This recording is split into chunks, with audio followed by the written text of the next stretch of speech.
Bagi yang baru bergabung di channel ini, silahkan cek playlist untuk melihat update terbaru. Dan mohon dukungannya untuk subscribe dan tekan loncengnya agar channel ini dapat berkembang. Terima kasih. Bab 251, Perpisahan Sementara. Setengah abad setelah berakhirnya rencana penyelaman, Tyrion sekali lagi merasakan hawa dingin dari proyek abadi ini. Kapal selam nomor 3, yang muncul satu demi satu tampak muncul kembali di depan matanya.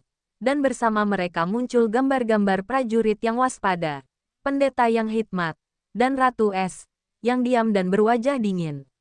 Dia merasa seolah-olah dia sekali lagi menyaksikan pembukaan palka kapal selam, melihat penjelajah gila muncul, klon yang hampir seperti manusia, monster yang bengkak dan cacat, massa daging yang menggeliat, kotoran yang sunyi dan menakutkan, serat hitam yang kering dan mencurigakan, dan melihat kapal selam nomor 3, ketujuh dengan kokpitnya yang kosong.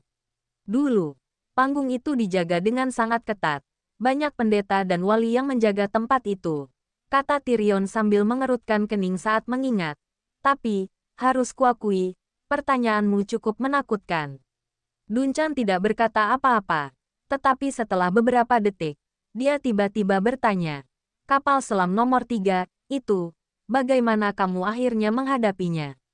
Kecuali, yang asli, yang muncul pertama kali. Keenam replika lainnya semuanya dilemparkan ke dalam tungku dan dilebur menjadi batangan logam dalam api suci sebelum dibuang kembali ke laut. Meskipun itu adalah sejumlah besar sumber daya logam, tidak ada yang berani menyimpan benda-benda itu, kata Tyrion, sedikit ragu-ragu dalam nadanya. Tetapi jika, seperti yang kau katakan, bahkan yang pertama pun bukan, yang asli, maka situasinya akan menjadi di mana yang pertama ditempatkan. Jika kau bertanya tentang keberadaannya saat ini, maka aku tidak tahu. Tyrion menggelengkan kepalanya. Para pemberontak pasti telah menghancurkan semua yang berhubungan dengan rencana penyelaman. Tetapi tidak seorang pun tahu bagaimana mereka membuang bahan-bahan itu. Mungkin mereka hanya membongkar dan mendaur ulangnya. Tetapi jika Anda bertanya tentang periode sebelum pemberontakan, setelah dinonaktifkan, kapal selam nomor 3 selalu disimpan di gudang di area pelabuhan. Duncan terdiam beberapa detik sebelum akhirnya mengembuskan napas pelan. Begitu ya, Tyrion. Terima kasih sudah bersedia bicara banyak padaku. Bagaimanapun juga, informasi ini sudah sangat memuaskan rasa ingin tahuku. Namun Tyrion tampak sibuk menganalisis rencana penyelaman. Setelah bertahun-tahun, ia telah mendeteksi terlalu banyak detail yang mengerikan. Meskipun rencana itu sendiri penuh dengan keanehan, pemeriksaan retrospektif itu menimbulkan kegelisahan yang merayapi tulang-tulangnya yang lebih mendesak daripada saat-saat yang telah dilaluinya. Terutama pertanyaan yang baru saja diajukan ayahnya tentang perintah terakhir Ratu Es. Hal itu membuatnya samar-samar merasa bahwa kasus lama ini, yang seharusnya telah berakhir setengah abad yang lalu, belum benar-benar berakhir. Namun demikian, pembicaraan hari ini telah berakhir. Ayahnya tidak berniat menahannya di sana. Tiba-tiba, suara kepakan sayap terdengar dari samping, dan Tyrion melihat ke arahnya, hanya untuk melihat siluet seekor burung yang diselimuti api hijau menyala di udara. Di tempat siluet itu lewat, pusaran api hijau membubung dengan cepat, membentuk portal yang berputar-putar. Dari cermin di sampingnya terdengar suara ayahnya. Lewati saja, dan kau akan dikirim ke dekat katedral badai. Kurasa kau tidak akan memberi tahu siapapun tentang apa yang terjadi di sini. Tentu saja, aku tidak pernah menjadi informan. Tyrion menjawab, lalu menatap portal yang menyala-nyala, ragu-ragu sejenak, namun akhirnya membulatkan tekad dan melangkah maju. Namun, tepat sebelum melewati portal tersebut, dia berhenti lagi, tak kuasa menahan diri untuk menoleh kembali ke boneka gotik yang berdiri diam di dekat cermin. Anomali 099. Dia bergumam pada dirinya sendiri. Terlalu mirip. Konon katanya anomali 099 pertama kali muncul di atas laut dingin, dekat perairan tempat Ratu Es dieksekusi dan dibuang ke laut. Suara Duncan keluar dari cermin. Aku juga curiga padamu. Tapi bahkan Elis sendiri tidak bisa menjelaskan asal-usulnya sendiri. Seperti yang kau katakan, ada terlalu banyak hal di laut dalam yang tidak bisa kita pahami. Tyrion merenung sejenak sebelum tiba-tiba berkata, "Sepertinya, boneka ini suka berada di dekatmu." Duncan bicara dengan acuh tak acuh. Awalnya, dia bersikeras untuk tinggal. Tapi kemudian aku merasa dia bisa berguna. Respons Elis jauh lebih sederhana. Dia tersenyum bahagia, mengangguk dan berkata, "Aku suka bersama Kapten. Dia sangat keren." Tyrion tampak terkejut saat menatap wajah ayahnya yang tanpa ekspresi di cermin. Lalu menatap Elis, yang tampak persis seperti Frost Queen tetapi sama sekali tidak mirip dengannya. Setelah beberapa saat, ia tertawa terbahak-bahak. Itu adalah tawa yang tulus, lega dan gembira. Kemudian, dia berbalik dan melangkah tegas ke portal api. Gudang kembali sunyi. Elis melihat ke arah tempat api menghilang, lalu berbalik untuk melihat cermin di sampingnya. Setelah merenung cukup lama, dia tiba-tiba berkata, "Kapten, mengapa dia tersenyum pada kita tadi?" Duncan menjawab dengan santai, "Bagaimana aku tahu?" "Bingung." Elis bergumam. "Oh," berpikir sejenak, lalu bertanya, "Baru saja kamu membahas Frost ini dan submersion itu. Apakah ini ada hubungannya denganku?" Kali ini, Duncan tidak memberikan penjelasan asal-asalan untuk menenangkan boneka itu, tetapi malah berpikir serius sebelum berkata serius. "Bisa jadi ada hubungannya. Bisakah saya memahaminya? Mungkin itu sangat sulit." "Oh, kalau begitu aku tidak akan memikirkannya untuk saat ini." Elis menggaruk kepalanya, lalu tersenyum dan menatap Duncan di cermin. "Pokoknya, jika ada sesuatu yang perlu aku lakukan atau aku harus bekerja sama, kamu tinggal beritahu aku apa yang harus kulakukan. Saya akan." Seberkas cahaya api melewati gang gelap itu. Dan setelah beberapa saat, Tyrion yang pusing melangkah keluar gang untuk melihat gerbang katedral Pran yang menjulang tinggi tak jauh dari sana. Itu benar-benar membuatku semakin dekat. Bajak laut besar itu bergumam dan mengangkat tangannya untuk mengetuk kepalanya, yang terasa berat karena pusing, tetapi secara tidak sengaja menyentuh bagian yang bengkak dan langsung menghirup udara dingin. Kekuatan gadis kecil itu agak terlalu mengerikan. Itu adalah iblis mendalam yang lebih berat dari 2 atau 3 pria dewasa yang diikat bersama. Mengingat bagaimana dia mendapat luka di kepalanya, Tyrion tidak dapat menahan diri untuk bergumam pada dirinya sendiri. Dan di saat yang sama, dia tidak dapat menahan rasa penasaran. Ayahnya memang sedang mengumpulkan kembali sebuah tim. Setidaknya dari apa yang dapat dilihatnya sekarang, dia telah mengendalikan anomali 099. Dan ada seorang gadis aneh yang dapat memanggil setan besar dengan kekuatan dahsyat yang siap melayaninya. Tetapi ini jelas belum semuanya. Sekalipun itu terjadi kemarin, itu sudah cukup untuk membuatnya sangat waspada. Sampai-sampai dia tidak bisa menahan diri untuk tidak mengirimkan peringatan kepada negara kota dan gereja. Tetapi saat ini, dia tidak punya niat untuk mengadu kepada gereja. Pikirannya dipenuhi dengan pikiran-pikiran yang berhubungan dengan rencana penenggelaman. Tyrion mulai berjalan menuju Katedral Storm. Tetapi setelah beberapa langkah, ia melihat beberapa sosok muncul di pintu masuk katedral, berlari ke arahnya. Mereka adalah para pelaut yang telah dia kirim kembali sebelumnya. Hilangnya dia selama seharian setelah hanya meninggalkan pesan jelas telah membuat bawahannya resah. Dalam sekejap, para pelaut itu sampai di Tyrion. Salah satu dari mereka tidak sabar untuk menenangkan diri sebelum mulai mengoceh. "Akhirnya kau kembali. Matahari hampir terbenam. Kemana kau pergi?" Seorang pelaut lain segera menyadari kondisi Tyrion dan berseru kaget.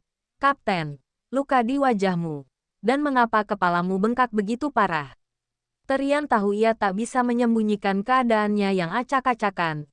Ia berharap kemampuan penyembuhannya, yang melampaui orang biasa, akan memungkinkannya pulih sebelum kembali ke katedral. Tetapi ternyata meskipun penggunaan iblis mendalam oleh gadis aneh itu masih bisa diperdebatkan, luka-luka yang ditimbulkan oleh iblis mendalam itu masih sangat menyusahkan. Dan kepalanya masih bengkak setelah setengah hari. Saya tersandung. Setelah menahannya cukup lama, Tyrion hanya bisa mencari alasan yang lemah. Dia benar-benar tidak punya nyali untuk mengakui di depan bawahannya bahwa ini adalah hasil dari disiplin seorang ayah, terutama karena bukan ayahnya yang bertindak secara pribadi, melainkan seorang gadis kecil yang tingginya bahkan tidak mencapai dadanya. Tersandung, pelaut pertama menatap kaptennya dengan bingung. Perjalananmu itu tampaknya agak terlalu maju, hampir seperti kau dengan kejam membenturkan kepalamu ke dinding dan tanah pran. Terian menatap pelaut itu dengan tatapan dalam, mengucapkan setiap katanya dengan jelas. Aku tersandung sesuatu di jalan. Si pelaut tiba-tiba terlonjak kaget, lalu tersadar. Oh ya, jelas kau terjatuh karena kecelakaan. Aku akan membantumu dengan obat-obatan saat kita kembali. Cukup, aku tidak ingin membahas masalah ini sekarang. Terian menghela napas dan berjalan menuju pintu katedral. Ayo kembali. Aku butuh istirahat yang cukup hari ini. Dan kemudian saatnya berlayar kembali ke utara. Kembali ke utara, bukankah kita akan tinggal di sini selama beberapa hari lagi? Kamu sudah berencana. Kalimat, rencana penyelaman, muncul kembali di benak Terian. Lalu dia melambaikan tangannya. Cukup, kita harus kembali. Masih ada hal yang harus dilakukan di Laut Dingin. Para pelaut saling memandang dan akhirnya mengangguk, mematuhi keputusan kapten mereka. Namun, Terian tiba-tiba menghentikan langkahnya. Dia ragu-ragu di depan pintu masuk utama katedral badai dan menyentuh bagian yang bengkak di wajah dan kepalanya. Kita gunakan pintu samping untuk kembali. Bab 252. Bel cepat berbunyi. Setelah kembali ke kamarnya, Tyrion memerintahkan anak buahnya untuk bubar. Namun suasana hatinya tidak membaik karena ruangan itu sunyi. Percakapan panjang dengan ayah masih terngiang di benaknya. Kenangan tentang proyek abis berkelebat tak terkendali di hatinya.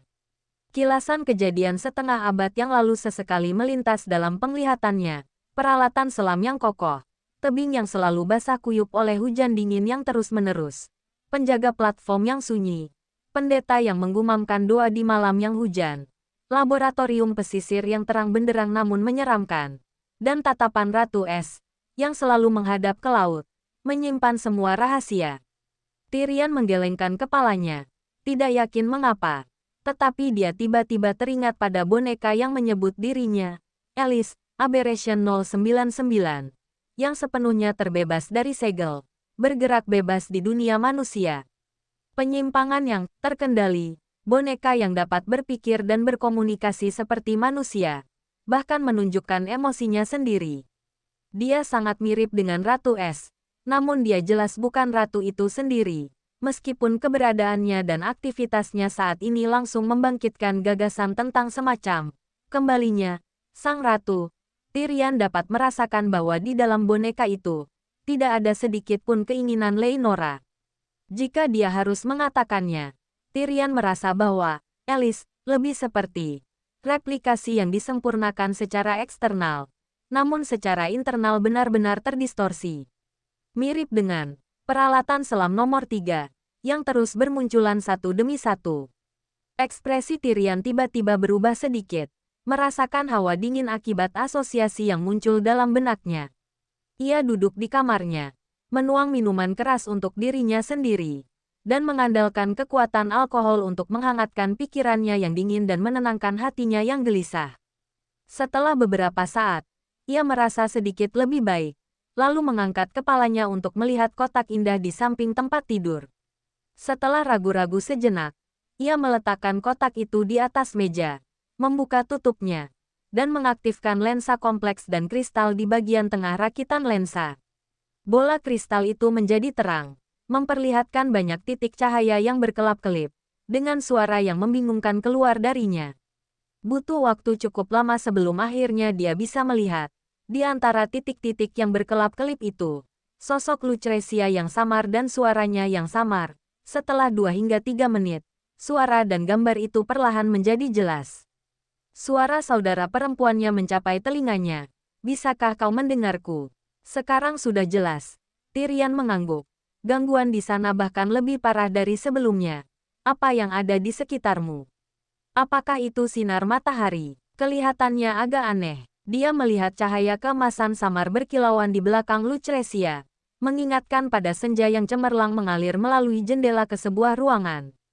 Namun, tekstur cahaya itu jauh lebih hangat dan lebih terang daripada senja, dan distribusi serta penyebarannya menciptakan kesan yang hampir tetapi tidak cukup seperti matahari yang menjadi perhatian khusus. Tyrion tahu adiknya sering melakukan operasi di daerah terpencil tempat fenomena aneh sering terjadi, seringkali berbahaya.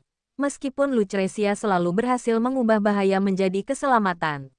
Meskipun demikian, dia tidak dapat menahan rasa khawatir. Aku menemukan sesuatu yang aneh di perbatasan. Tapi aku sudah memeriksanya dengan saksama. Dan itu tidak berbahaya.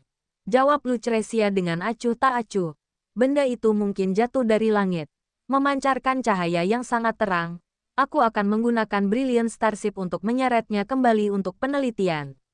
Tyrion mengerutkan kening tanpa sadar. Kau selalu menemukan hal-hal aneh di perbatasan. Apa kau lupa terakhir kali kau diseret ke kedalaman alam roh oleh gumpalan asap humanoid? Aku akan berhati-hati. Aku selalu berhati-hati. Hanya saja kecelakaan terkadang terjadi. Dalam petualangan, kecelakaan tidak dapat dihindari. Lucretia melambaikan tangannya. Lalu seolah-olah dia tiba-tiba menyadari sesuatu. Dia menatap wajah Tyrion dengan saksama. Kakak, apa yang terjadi pada wajah dan kepalamu? Aku terjatuh, tapi sepertinya kau membenturkan kepalamu dengan keras ke dinding. Lucretia mengernyit sedikit. Butuh lari cepat sejauh 200 meter dan sundulan kepala yang gigih untuk berakhir seperti itu. Kau diserang. Ekspresi Tyrion menegang sejenak sebelum dia menggelengkan kepalanya dengan enggan. Terkadang aku benar-benar berharap kau tidak begitu pintar. Siapa yang menyerangmu? Lucretia mengabaikan usaha Tyrion untuk mengalihkan topik. Ekspresinya sangat serius. Kau berada di kota negara penjarahan. Dan kau tidak punya musuh di sana. Penguasa kota negara tidak akan tinggal diam dan melihat tamu diserang. Tadi kau menyangkal adanya serangan. Mengatakan kau terjatuh. Lucretia berbicara. Tiba-tiba berhenti. Tampaknya ada sesuatu yang terlintas dalam pikirannya. Ekspresinya berubah drastis. Sebelum dia mulai mengamati bola kristal dengan mata berkedip-kedip. Tyrion langsung tahu apa yang sedang terjadi dari raut wajahnya. Menggelengkan kepalanya sebelum dia sempat berbicara. Tidak perlu gugup. Dia tidak ada di sini. Benarkah? Darinya, mata Lucretia membelalak karena heran. Tunggu. Bukankah dikatakan bahwa dia tidak berada di negara kota? Dan mengapa dia ingin? Dia memang tidak ada di sini. Dia salah satu bawahannya saat ini. Tyrion mengusap dahinya dengan sedikit rasa sedih. Jangan khawatir. Kita tidak punya konflik apapun. Cedera ini hanya kecelakaan kecil. Dia ingin membahas beberapa hal denganku. Dan aku terlalu berhati-hati. Bawahan. Lucretia terkejut secara naluriah. Pikirannya berpacu untuk bertanya seberapa kuat seorang bawahan bisa memukul marsekal besi, hingga babak belur dengan senjata jenis apa. Tapi kemudian dia memperhatikan bagian kedua kalimat Tyrion. Matanya beralih. Dia mencarimu begitu cepat untuk bicara. Apakah ada sesuatu yang terjadi? Dia tertarik pada beberapa masalah lama yang berkaitan dengan Frost, kata Tyrion dengan santai. Tetapi kau tidak perlu khawatir tentang itu. Aku datang kepadamu untuk menanyakan sesuatu yang lain. Anomali 099. Kau seharusnya mengetahuinya, kan? Tentu saja aku tahu. Aku juga tahu bahwa itu diambil oleh Homelos. Ini telah menyebar ke seluruh asosiasi penjelajah. Dan tidak lama setelah itu, Gereja Laut Dalam mengeluarkan pemberitahuan, mengubah nama anomali 099 dari Dolkovin menjadi Dol saja. Banyak orang memiliki spekulasi yang tidak mengenakan tentang ini. Tyrion mengangkat kelopak matanya, menatap mata Lucretia dengan wajah serius. Tahukah kau mengapa namanya berubah dari peti boneka menjadi boneka? Lucretia mengernyitkan alisnya yang indah. Seolah menangkap sesuatu yang samar-samar. Aku sudah melihatnya. Tyrion mendesah. Tidak ingin terus bertele-tele. Boneka itu. Dia menyebut dirinya Elis, dan dia telah terbangun dari peti mati. Dia sekarang melayani di sisi ayah. Mirip dengan Ratu Es dalam penampilannya seperti yang diisukan. Tetapi kepribadiannya sangat berbeda secara tak terduga. Informasi ini juga cukup tak terduga. Bisik Lucretia. Cahaya keemasan terpantul aneh di matanya saat matanya tampak sedikit berkilau. Maksudmu, ayah, membebaskan anomali 099 dari peti mati. Membiarkan anomali berbahaya itu bergerak bebas di luar. dan dia dengan sukarela mengikuti ayah. Dia bahkan bisa berbicara denganmu. Kedengarannya tidak masuk akal. Tapi itulah kebenaran yang sebenarnya. Tyrion mengangguk. Dia bisa berbicara, berpikir, memiliki emosi seperti manusia. Dan bahkan, aku merasa hubungannya dengan ayahku tidak terlalu buruk. Meskipun aku tidak yakin apakah itu adalah persahabatan yang bisa dipahami manusia. Mengingat yang satu adalah roh yang kembali dari subruang dan yang satunya adalah anomali dengan jumlah di bawah 100. Lucrecia tidak menjawab, dan setelah terdiam beberapa saat, dia akhirnya mengangkat kepalanya. Apa yang ingin kamu tanyakan? Tentang situasi saat anomali 099 pertama kali ditemukan. Kau ada di tempat kejadian. Tyrion menatap adiknya. Aku ingin tahu beberapa detail sebenarnya darimu. Seperti yang kau tahu, armadaku dan aku tidak pernah mendekati Frost, kami melewatkan kejadian aslinya. Lucrecia merenung beberapa detik. Saat itu, aku memang berada di sekitar lokasi kejadian. Tetapi bukan Brilliant Starship yang awalnya menyelamatkan anomali 099, melainkan kapal penangkap ikan pesisir bernama Charvin. Sebenarnya, ketika aku menerima sinyal bahaya dari Charvin dan menemukan kapal penangkap ikan yang hanyut dan tak terkendali itu sudah menjadi pemandangan sekunder. Jadi aku tidak dapat memastikan seperti apa pemandangan aslinya tepat setelah anomali 099 muncul. Aku hanya dapat memberitahu apa yang kulihat di Charvin saat itu. Lucrecia terdiam, mengingat kembali kejadian yang pernah disaksikannya. Ketika saya menemukan kapal itu, hampir tidak ada yang selamat di dalamnya. Dari 12 awak kapal, termasuk kaptennya, 11 orang telah dipenggal.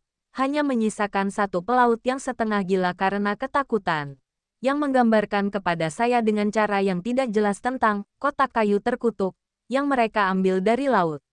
Dia mengklaim mereka tidak dapat membuang kotak itu karena kotak itu masih hidup, bergerak di sekitar kapal, dan mereka tidak dapat menghancurkannya, karena kotak itu sangat kuat dan sangat tahan lama, dan para pelaut bersenjata tidak dapat menandinginya. Anda dapat menemukan sebagian besar informasi ini dalam catatan publik Asosiasi Penjelajah. Tetapi satu detail tidak tercatat dalam data yang mungkin menarik bagi Anda.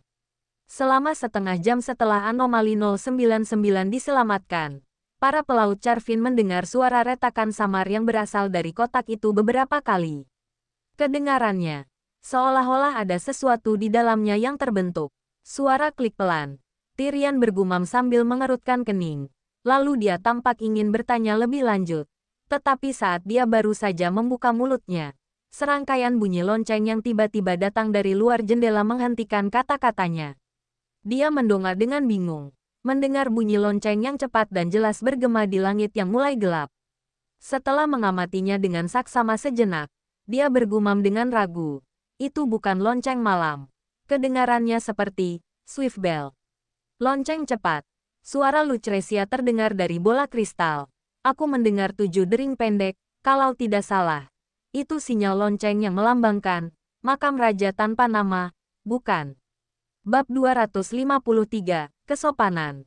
Lonceng cepat itu berdentang cepat, membunyikan 7 lonceng pendek. Dan setelah beberapa detik, lonceng itu berdentang 7 kali lagi. Totalnya 3 putaran. Tyrion mendengarkan dengan saksama suara-suara di luar jendela. Ia mendengar beberapa orang berbicara di lorong-lorong dan langkah kaki tergesa-gesa di alun-alun di luar. Para pendeta tingkat menengah dan senior menanggapi bunyi lonceng, mengatur perlindungan di titik-titik penting, dan mempersiapkan acara doa.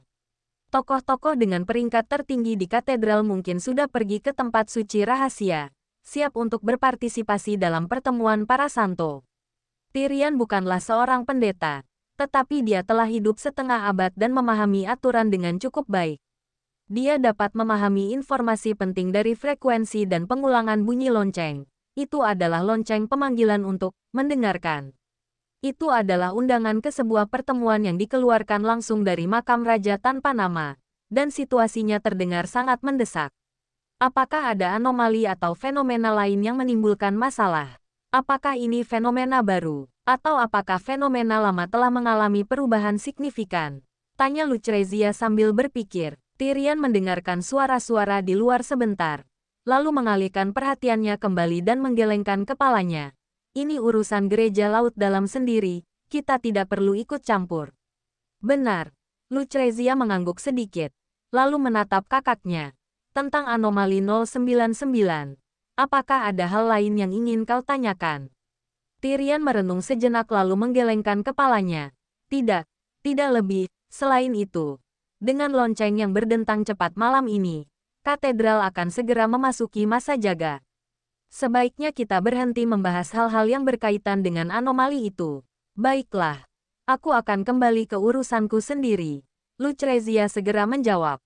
Setelah itu, bola kristal yang diletakkan di atas meja mulai berkedip. Sosoknya juga mulai memudar. Namun, tepat sebelum sambungan benar-benar terputus, dia sepertinya mengingat sesuatu dan tiba-tiba berbicara. Ada satu hal lagi, tentang ayah kita. Tyrion ragu sejenak. Lanjutkan. Apakah ayah tampak sadar saat dia mendekatimu kali ini? Dia orangnya jernih, logikanya jelas, dan bahkan agak. Tyrion ragu sejenak, namun akhirnya melanjutkan. Aku tidak sepenuhnya yakin, namun itu tampak seperti kasih sayang. Oh, itu bagus. Fenna bergegas masuk ke katedral besar dan melihat Uskup Valentin sudah menunggu di dekat patung Sang Dewi. Dia bergegas maju. Mengapa ada panggilan lagi secepat ini? Itu belum pernah terjadi sebelumnya. Entahlah, kali ini lonceng itu dikendalikan langsung oleh Storm Cathedral. Lonceng itu tidak akan dibunyikan tanpa sebab. Valentin mengangguk ke arah Fenna dan berbalik. Berbicara cepat sambil berjalan menuju koridor menuju gua terendam. Mungkin seperti terakhir kali. Perubahan langsung dalam daftar anomali dan fenomena. Dengan penjaga makam yang mengeluarkan panggilan dari ruang bawah tanah. Fenna mengikuti langkah uskup tua itu. Melewati patung Sang Dewi. Dia berhenti sejenak seolah ragu-ragu tetapi akhirnya membungkuk hormat seperti biasa sebelum melanjutkan langkahnya menuju pintu masuk koridor. Tak lama kemudian, mereka mencapai ruangan di ujung koridor yang digunakan untuk membuat saluran energi spiritual, gua banjir. Pemandangan di dalam ruangan itu seperti biasa. Dinding-dinding batu kuno yang bertumpuk selalu lembab. Perapian di tengah ruangan menyala dengan api yang halus. Suara lembut aliran air dan debur ombak memenuhi sekelilingnya, menciptakan suasana yang anehnya tenteram. Pintu ruangan ditutup. Fenna menarik napas dalam-dalam, berdiri di depan perapian, dan menatap api yang menyala terang tanpa bahan bakar. Dia membiarkan pikirannya berangsur-angsur tenang. Jiwanya selaras dengan bimbingan Sang Dewi. Api yang berkelap-kelip menjadi jangkar yang stabil dalam pandangannya, perlahan-lahan memenuhi penglihatannya. Proses ini biasanya mudah, tetapi kali ini, Fenna menganggapnya sangat menantang. Dia berusaha untuk tidak membayangkan api yang tiba-tiba berubah menjadi hijau pucat atau membayangkan mata Kapten Duncan mengintai di baliknya. Dia melirik Uskup Valentin di sampingnya, melihat matanya yang tenang dan napasnya yang teratur, yang menunjukkan bahwa dia telah memasuki pertemuan di depannya. Fenna mengalihkan pandangannya ke belakang, menarik napas perlahan, dan sekali lagi mencoba memfokuskan jiwanya agar selaras dengan tuntunan Sang Dewi. Beruntungnya, dia berhasil kali ini. Air laut yang halus itu naik, dengan lembut menyelimuti dirinya. Persepsinya terlepas dari tubuh Fana dan terbentuk kembali di dimensi lain. Fenna sedikit bingung tetapi segera menemukan dirinya di aula pertemuan kuno yang mistis. Sebuah alun-alun tak terbatas yang sudah dikenalnya. Dikelilingi oleh pilar-pilar kuno yang rusak, dan kumpulan bayangan humanoid yang kabur di antara mereka. Salah satu bayangan itu segera mendekatinya. Itu adalah Uskup Valentin. Fenna, ada masalah. Kau butuh waktu lama. Sama sekali tidak bisa berkonsentrasi. Fenna berkomentar santai. Kemudian, dia melihat sosok mencolok berdiri di tepi alun-alun. Sosok yang jelas dan nyata dibandingkan dengan bayangan samar para santo lainnya. Terlihat jelas sebagai wanita cantik dalam gaun yang rumit. Fenna tentu saja mengenali sosok itu. Paus sendiri sudah datang. Dia agak terkejut. Ah, ini benar-benar bukan waktu yang tepat untuk terlambat. Jangan khawatir. Kamu sudah terbiasa terlambat, kata Valentin dengan acuh tak acuh. Saat aku tiba, Yang Mulia sudah ada di sini. Dia mungkin orang pertama yang tiba. Kurasa dia mungkin punya rencana khusus. Fenna mendengarkan tanpa sadar. Agak terganggu oleh siluet kokoh namun elegan yang seakan melemparkan pandangan terputus-putus dan terfokus ke arahnya. Pandangan yang membuatnya merasa sedikit gelisah. Dan bahkan, gugup. Tepat pada saat itu, Paus Helena tiba-tiba menoleh. Dia benar-benar menatap langsung ke arah Fenna. Lalu seulas senyum tampak tersungging di wajahnya saat dia mengangguk kecil. Fenna terdiam sejenak. Dan saat ia hendak membalas gerakan itu, suara gemuruh yang dalam dan menggelegar menginterupsinya. Ia mengikuti suara itu dan melihat trotoar batu di tengah alun-alun itu menjulang dengan cepat, tanah yang terfragmentasi beriak seperti air. Dalam sekejap, sebuah istana kuno dan suram yang dibangun dari batu-batu raksasa pucat muncul dalam pandangan para orang suci. Makam raja tanpa nama telah muncul. Para orang suci, yang sedang berbicara dengan pelan, dengan cepat terdiam. Suasana hening dan hikmat menyelimuti alun-alun. Fenna dengan cepat mengumpulkan pikirannya, mengabaikan tatapan Paus yang tertuju padanya, dan sebaliknya fokus pada bangunan utama istana kuno berbentuk piramida. Menatap pintu masuknya. Pintu besar di pintu masuk terbuka, dan seorang penjaga makam yang sangat tinggi melangkah keluar. Terbungkus kain kafan, separuh tubuhnya hangus, dan separuhnya lagi terikat rantai. Seperti terakhir kali mereka melihatnya. Makhluk mengerikan yang terbuat dari daging, ikatan besi, dan kutukan kematian ini melangkah menuju kumpulan orang suci di alun-alun. Pilihan telah dilakukan. Pada saat berikutnya, ia melintasi setiap bayangan di alun-alun tanpa ragu-ragu dan berhenti tepat di depan Fenna. Sang penjaga makam menundukkan kepalanya, dengan tenang menatap orang suci di depannya. Kamu boleh masuk ke ruang makam. Dia mengangkat tangannya, menyodorkan pena bulu dan perkamen, menunggu jawaban Fenna. Fenna terdiam sesaat, hampir semua orang suci pun begitu. Penjaga makam telah memilih orang suci yang sama 2 kali untuk memasuki makam. Hal ini tidak pernah terjadi dalam ribuan tahun terakhir. Tentu saja, tidak ada aturan yang tegas yang melarang penjaga makam untuk memilih orang suci yang sama secara berurutan. Tetapi selama bertahun-tahun, penjaga makam selalu memilih orang suci yang berbeda dalam 2 pemanggilan yang berurutan. Hal ini hampir menjadi aturan yang tidak tertulis. Bahkan jika orang suci yang telah memasuki makam terakhir kali datang ke pertemuan itu lagi, itu hanya untuk mematuhi perintah dan memastikan kelengkapan ritual, mendengarkan. Tidak seorang pun menduga bahwa Fenna akan terpilih lagi. Fenna tetap membeku selama beberapa detik sementara penjaga makam yang sabar terus mengulurkan tangannya, menunggu. Pada saat itu, sensasi sedang diawasi menyerangnya lagi.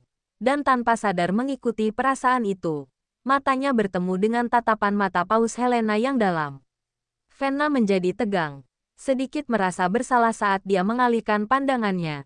Lalu dia menyadari bahwa sang penjaga makam masih menunggu. Sang penjaga kuno, yang tampak menakutkan namun tanpa ekspresi, menggerakkan perkamen dan pena bulu sedikit ke depan.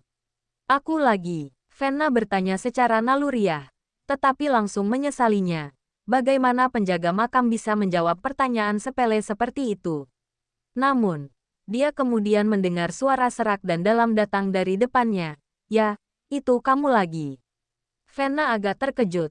Dia mendongak ke wajah penjaga makam yang agak galak sebelum mengulurkan tangan untuk mengambil perkamen dan pena bulu. Sang penjaga makam tampak mengangguk sedikit, lalu menegakkan tubuhnya saat berbicara. Silakan tuliskan apa yang Anda dengar.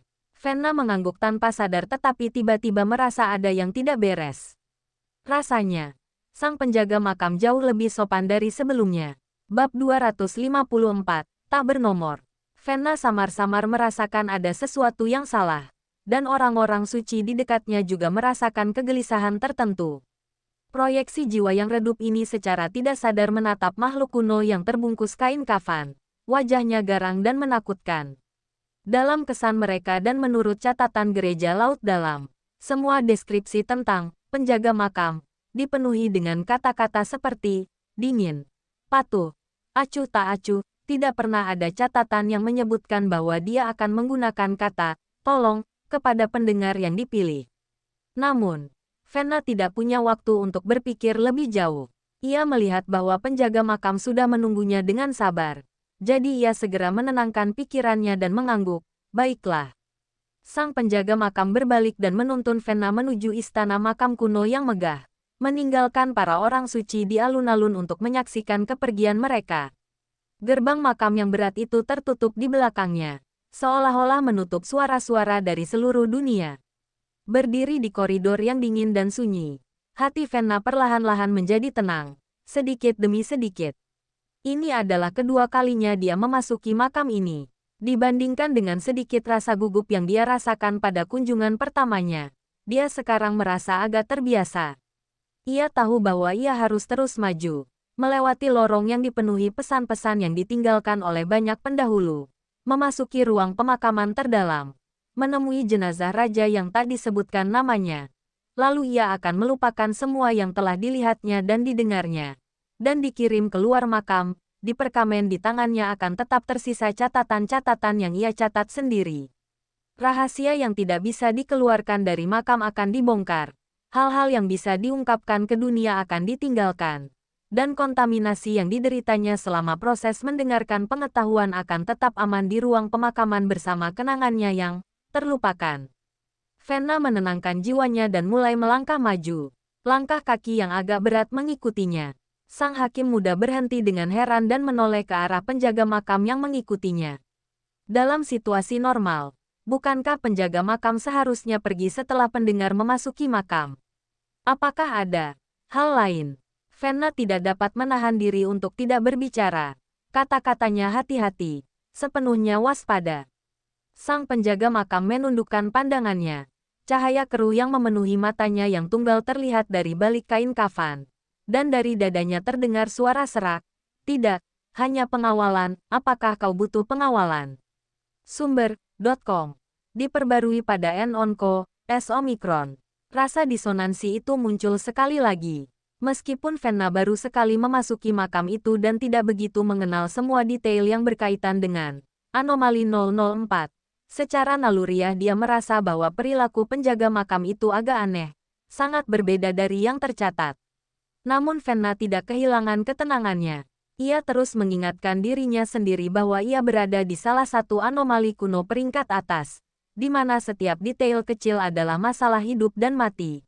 Jadi ia sangat berhati-hati, ragu untuk menerima layanan tambahan dari penjaga makam. Kurasa, aku tahu bagaimana cara melanjutkannya. Sang penjaga makam hanya diam memperhatikan pengunjung di depannya. Tidak ada emosi yang terlihat di matanya. Setelah beberapa detik, dia mengangguk dan perlahan mundur. Baiklah, silakan terus maju, dan aku akan mengantarmu keluar nanti. Sosok penjaga makam menghilang di koridor.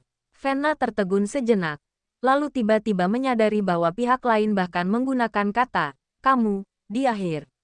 Kenapa penjaga kuno yang dingin dan sombong ini bersikap begitu sopan hari ini? Dia menggelengkan kepalanya.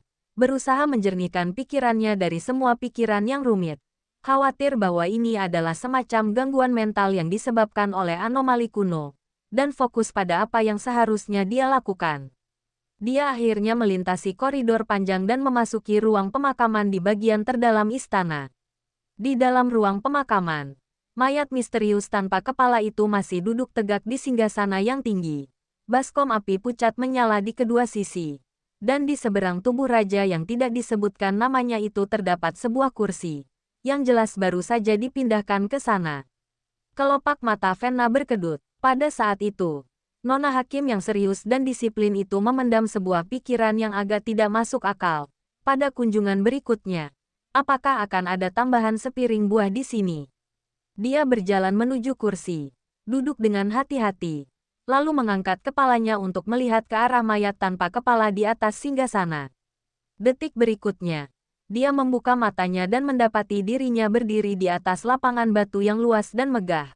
Langit yang kacau menutupi penglihatannya, dan cahaya misterius yang mengalir naik di atas tiang-tiang yang patah di kejauhan. Sementara suara gemuruh datang dari belakangnya, anomali 004 tenggelam dengan cepat, kembali ke kedalaman bumi. Fenna masih agak linglung, sementara orang-orang suci yang menunggu di alun-alun sudah bergegas berkumpul. Salah satu hantu suci itu memiliki sosok yang dikenal sebagai Valentine. Dia mendekati Fenna, Nadanya mendesak. Cepat lihat apa yang tercatat di perkamen itu. Fenna kemudian tersadar dan segera mengambil perkamen di tangannya. Hasilnya sudah diduga. Perkamen itu masih belum lengkap. Tetapi dibandingkan dengan terakhir kali ketika hanya tersisa sepotong kecil, situasinya sudah jauh lebih baik. Perkamen itu hanya robek menjadi dua, sedangkan bagian yang tersisa bertuliskan tangan yang jelas. Tatapan Fenna menyapu naskah yang sudah dikenalnya. Bayangan di Dark Abyss sudah mulai muncul ke permukaan. Hari berlayar, pertanda, penjarahan. Para orang kudus itu saling berpandangan. Dan bayangan Valentin Bishop mengangkat kepalanya. Menatap Fenna dengan heran. Seakan secara naluri ingin menanyakan sesuatu tetapi tidak tahu harus bertanya apa. Ada masalah besar dengan isi perkamen itu. Namun para pendengar tidak akan mengingat pengalaman mereka di ruang makam pusat. Dan kata-kata yang dapat diucapkan pada potongan-potongan itu adalah semua informasi yang tersedia. Omen 004 tidak akan menjawab pertanyaan yang tidak perlu.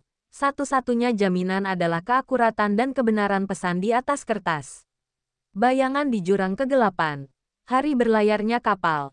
Seorang Santo tak dapat menahan diri untuk bergumam pada dirinya sendiri, sambil menatap rekan-rekannya dengan bingung. Pesan-pesan yang disampaikan dari makam di masa lalu relatif akurat dan lugas. Jarang sekali menemukan metafora yang samar seperti itu. Mungkin ini pesan yang akurat dan lugas, tapi bagian kuncinya terkoyak. Gerutu orang suci lainnya. Dibandingkan dengan itu, isi kalimat terakhir adalah pertanda, penjarahan. Seseorang berkata pelan, hampir tak terdengar. Pandangan Fenna juga tertuju pada kalimat terakhir di kertas itu. Dari ketiganya, kalimat itu benar-benar menarik perhatiannya. Dia tentu saja memikirkan api besar, kapal hantu, dan api hantu yang menyapu seluruh kota negara. Tetapi kemudian, dia menyadari sesuatu yang lain. Tidak ada nomor, katanya pelan karena terkejut. Lalu menatap Valentin dan mengulangi, tidak ada nomor. Pada saat itu, dia bahkan tidak tahu apa yang membuatnya lebih heran. Apakah plunder diidentifikasi sebagai sebuah pertanda, atau pertanda itu tidak memiliki nomor? Para Santo menunjukkan tanda-tanda kegelisahan. Meskipun mereka adalah pendeta berpangkat tinggi dari berbagai wilayah gereja, dengan kemauan keras dan kekuatan yang dahsyat, mereka tetap saja jatuh ke dalam kebingungan dan ketidakberdayaan. Diskusi yang hening dan tidak nyaman muncul di sekitar mereka. Dan beberapa Santo yang lebih akrab satu sama lain mendekati Fenna dan Valentin untuk menanyakan tentang kondisi terkini plunder. Hal ini menyebabkan Fenna agak bingung. Dibandingkan dengan Valentin Bishop yang berpengalaman, dia masih terlalu muda. Untungnya, keributan itu hanya berlangsung sebentar. Karena para Santo yang berkumpul di alun-alun tiba-tiba terdiam. Fenna mendongak dan melihat bayangan berkabut menghilang di kedua sisi saat seorang wanita berpakaian elegan, mengenakan jubah pendeta yang mewah, berjalan ke arahnya dan Valentin Bishop. Fenna dan Valentin segera membungkuk memberi salam. Yang mulia, tidak perlu formalitas. Penguasa gereja Laut Dalam, juru bicara duniawi untuk Dewi Badai, Paus Helena, mengalihkan pandangannya ke Fenna, lalu ke perkamen. Bolehkah aku melihatnya? Tentu saja. Fenna cepat-cepat menyerahkan perkamen itu. Ini untukmu. Helena mengambil perkamen itu, memindai teksnya, lalu mengangkat kepalanya, tersenyum tipis pada Fenna. Tulisan tangannya sangat rapi, jauh lebih rapi daripada laporanmu. Fenna terkejut, tidak menyangka Paus akan tiba-tiba menyinggung hal ini. Lalu dia menjadi agak malu. Laporan itu, aku menulisnya dengan tergesa-gesa, dan situasi di negara kota itu agak kacau.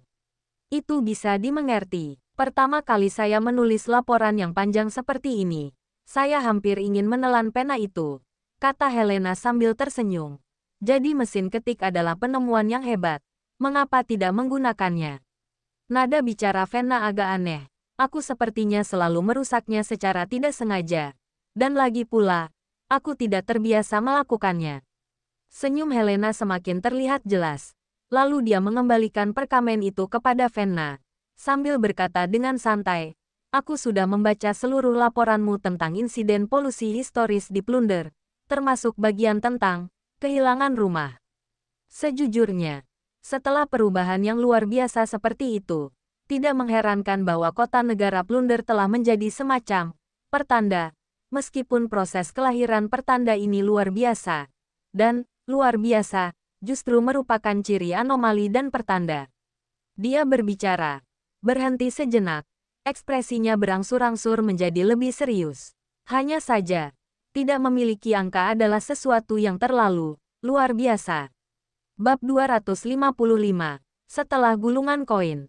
Sejak daftar pertama disampaikan dari anomali 004 ke dunia saat ini, semua anomali dan fenomena telah diberi nomornya sendiri. Terlepas dari bagaimana lokasinya bergeser atau sifatnya berubah, bahkan ketika beberapa anomali dan fenomena menghilang sementara yang lain mengalami transformasi, selalu ada tempat kosong yang sesuai pada daftar tersebut. Selama ribuan tahun, pola ini tidak pernah berubah. Oleh karena itu, orang-orang percaya bahwa hakikat fenomena 004 adalah sebuah titik fokus yang melampaui tatanan ruang dan waktu. Semua anomali dan fenomena, baik dari masa lalu maupun masa depan, telah meninggalkan jejaknya di titik fokus ruang dan waktu ini. Meskipun belum terjadi, lokasinya telah ditentukan sebelumnya. Namun, hari ini, pola tersebut telah dipatahkan. Sebuah fenomena yang tak terhitung jumlahnya muncul di depan mata dunia. Yang lebih meresahkan lagi adalah nama fenomena ini. Pran, mutiara di atas laut tak berujung. Tempat pemberhentian tersibuk di jaringan perdagangan maritim. Dan tempat berkumpul terbesar bagi penganut gereja laut dalam.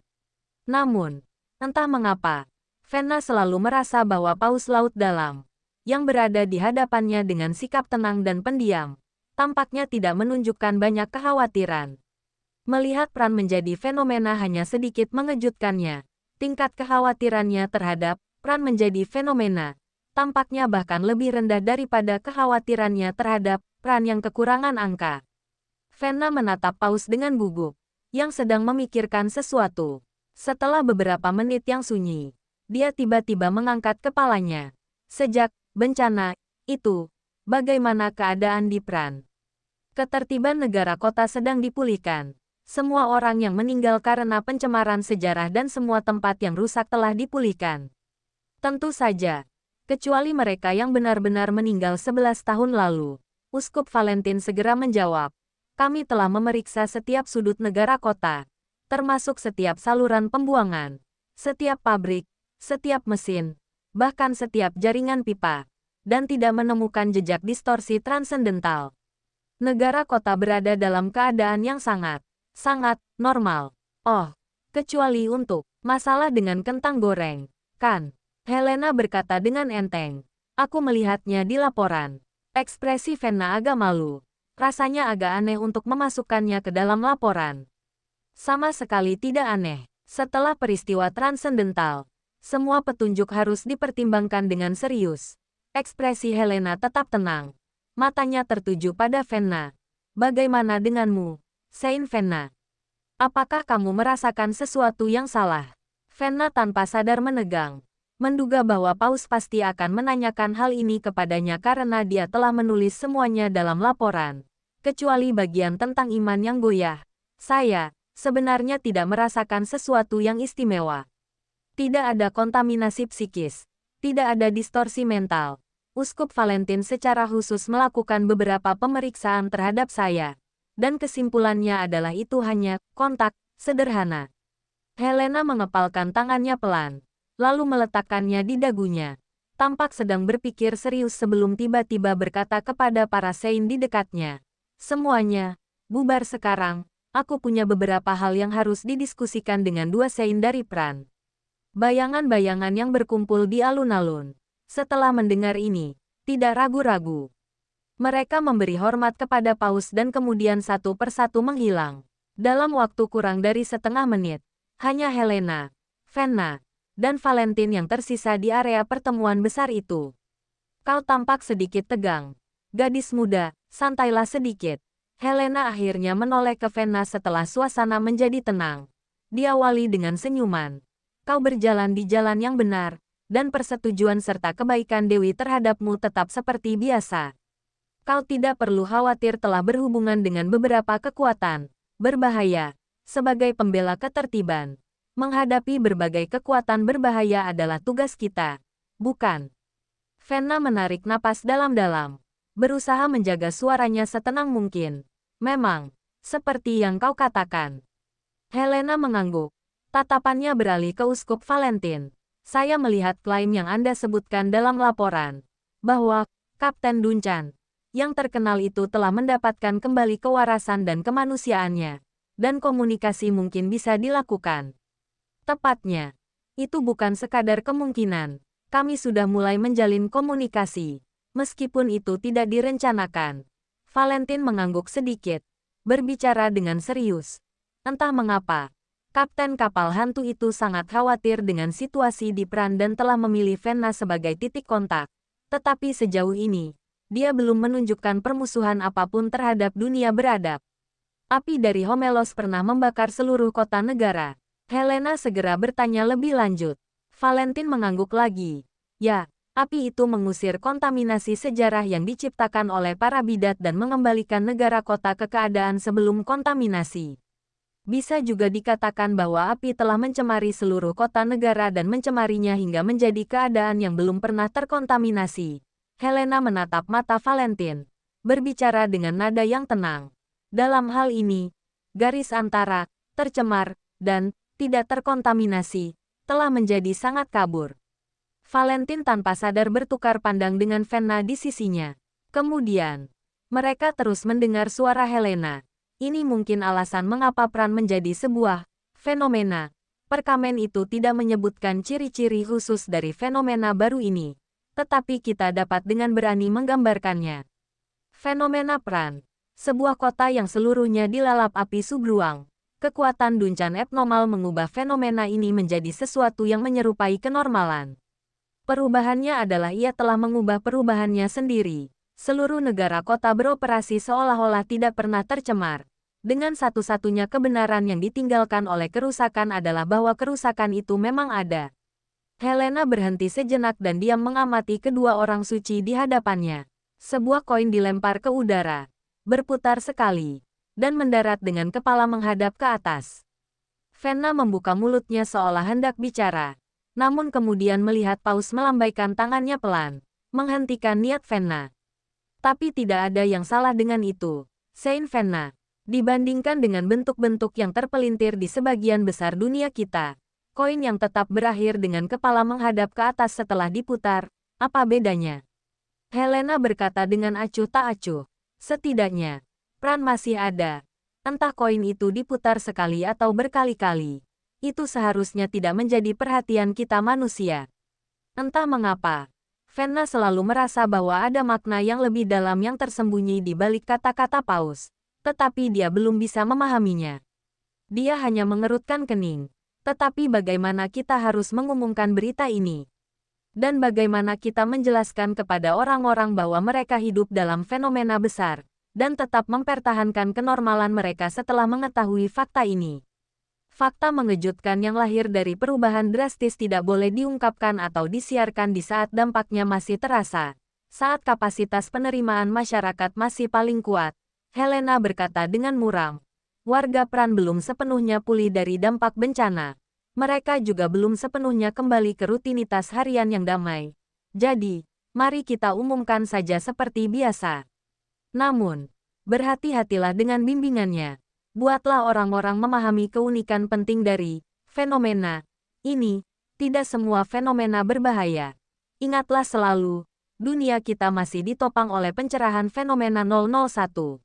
Ya, Uskup Valentin menundukkan kepalanya. Saya akan membahas hal ini dengan Balai Kota untuk mencari tahu bagaimana berita itu dapat disampaikan dengan cara yang paling aman. Helena mengangguk setuju. Pandangannya tanpa sengaja menyapu Fenna sebelum menambahkan. Ada hal lain juga. Fenna dan Valentin langsung menjawab. Silakan perintah kalian. Helena merenung sejenak. Itu tidak mendesak. Mari kita bahas secara rinci saat kita bertemu. Fenna awalnya tidak menanggapi. Tetapi setelah 2 detik, dia tiba-tiba menyadari sesuatu. Bertemu, apakah kamu mengatakan kamu akan? Katedral Badai telah melakukan tur selama bertahun-tahun. Sudah waktunya ia berlabuh, kata Helena sambil tersenyum pada Fenna. Lakukan beberapa persiapan. Katedral Badai akan tiba di Pran dalam seminggu, lalu aku sendiri dapat memverifikasi dengan mataku sendiri untuk melihat dengan tepat posisi koin yang diputar ini. Kedua orang suci itu pun berangkat. Di aula pertemuan besar, hanya sosok Helena yang tersisa. Namun, hanya setengah menit kemudian, kegelapan di dekatnya mulai memperlihatkan cahaya dan bayangan yang samar-samar. Tak lama kemudian, pemimpin gereja kematian yang tinggi, ramping, dan tua, Banster, dan pemimpin Akademi Kebenaran yang ramah dan agak gemuk, Rune, muncul dari kegelapan dan mendekati Helena. Banster pertama-tama melirik ke arah tempat Venna pergi, sebelum mengalihkan pandangannya ke paus laut dalam. Apakah itu dia? Dia tampak biasa saja, tetapi dia dipilih oleh penguasa badai. Helena menjawab dengan lembut. Itu adalah kehendak sang dewi. Rune yang gempal dan ramah, penasaran dan penuh perhatian, bertanya, tetapi mengapa penguasa badai memilihnya? Tidak seorang pun dapat menebak maksud badai itu. Helena menggelengkan kepalanya pelan, lalu mengganti topik pembicaraan. Jangan bahas itu sekarang. Lebih baik fokus pada informasi yang dikeluarkan oleh fenomena 004, fenomena tanpa angka, yang jauh lebih membingungkan daripada fenomena itu sendiri. Bab 256, Bahtera Gereja. Di aula pertemuan yang luas dan remang-remang, tiga pemimpin gereja terdiam pada saat yang sama. Setelah waktu yang tidak diketahui telah berlalu, paus gereja laut dalam, Banster, yang melayani dewa kematian, tiba-tiba berbicara dengan lembut. Hukum anomali dan ketidakselarasan pertanda, akan selalu ada pengecualian di luar norma atau pertanda yang muncul. Hukum ke-0 memang berguna, tetapi tidak bisa digunakan sembarangan. Rune yang pendek, gemuk, dan ramah itu menggelengkan kepalanya. Kita tidak bisa begitu saja menerapkan hukum ke-0 pada setiap hal yang tidak dapat dipahami yang kita hadapi. Melakukan hal itu akan membuat kita berpuas diri selama krisis yang sebenarnya, menyebabkan kita kehilangan kesempatan. Apakah maksudmu? Ada masalah dengan informasi yang diberikan oleh Omen 004? Banster memiringkan kepalanya sedikit. Apakah Omen Plante tidak memiliki nama, melainkan kodenya disembunyikan? Ini juga bisa jadi mekanisme penamaan yang benar-benar baru, kata Rune sambil merenung. Omen 004 dan Omen Plante sama-sama bebas masalah. Hanya saja kita belum bisa memahami cara baru penamaan pertanda ini. Plante baru-baru ini mengalami sesuatu yang sangat istimewa. Ini adalah negara kota yang telah terkontaminasi oleh sejarah dan kemudian diselamatkan oleh kekuatan subruang. Hal seperti ini belum pernah terjadi sebelumnya. Saya tidak suka mekanisme baru. Banster menggelengkan kepalanya. Suaranya dalam. Mekanisme baru berarti faktor-faktor baru yang tidak dapat dikendalikan. Kita sudah berkorban terlalu banyak untuk mencari tahu cara kerja dunia. Namun, dunia ini selalu berubah. Tidak ada yang menyukainya. Tapi dunia memang selalu tidak berperasaan. Rune mengangkat bahu. Lalu tatapannya jatuh ke Helena. Kuharap kau bisa mendapatkan sesuatu dari kunjunganmu ke Plante. Lihatlah dengan mata kepalamu sendiri apa yang sebenarnya terjadi pada negara kota itu. Helena tidak berkata apa-apa selama beberapa saat. Hanya menganggukkan kepalanya pelan. Dia tampak sedang berpikir keras. Dan setelah beberapa saat, dia tiba-tiba memecah keheningan. Ada satu hal lagi yang mungkin sudah kamu perhatikan juga, masalah dengan Omen 001. Ekspresi Rune menjadi serius. Tetua yang melayani dewa kebijaksanaan ini jarang terlihat begitu tegang. Memang, menara observatorium telah mengonfirmasinya. Lingkaran rahasia di tepi matahari memang mengalami kerusakan, meskipun bagian yang hilang hanya sebagian kecil dari seluruh struktur rahasia. Namun, bagian itu pasti hilang. Saat ini, saya masih meminta orang memantau Omen 001, tetapi tidak ada kerusakan lebih lanjut pada lingkaran rahasia, atau tanda-tanda perbaikan sendiri. Tidak ada pergerakan yang tidak biasa dari Sun Cultis. Banster segera menambahkan. Saya juga langsung menduga bahwa ini ada hubungannya dengan mereka. Tetapi dari informasi intelijen yang kami miliki saat ini, Sun Heretik itu tampaknya tidak menyadari perubahan pada Omen 001 sendiri. Itu tidak berarti kita bisa mengesampingkan hubungannya dengan Crawling Sunsphere, kata Helena tegas. Crawling Sunsphere adalah salah satu keberadaan tertua di dunia. Sementara para Sun heretik itu paling banter, seperti bintik jamur yang tumbuh di bawah pengaruhnya. Hubungan mereka dengan dewa mereka tidak sedekat yang mereka bayangkan. Kita akan terus mengawasi para heretik dan keturunan matahari di belakang mereka, kata Banster perlahan. Dan para pengkhotbah kiamat itu, tidak peduli apapun, kita tidak boleh membiarkan kejadian di Plante terulang. Helena mengangguk sedikit.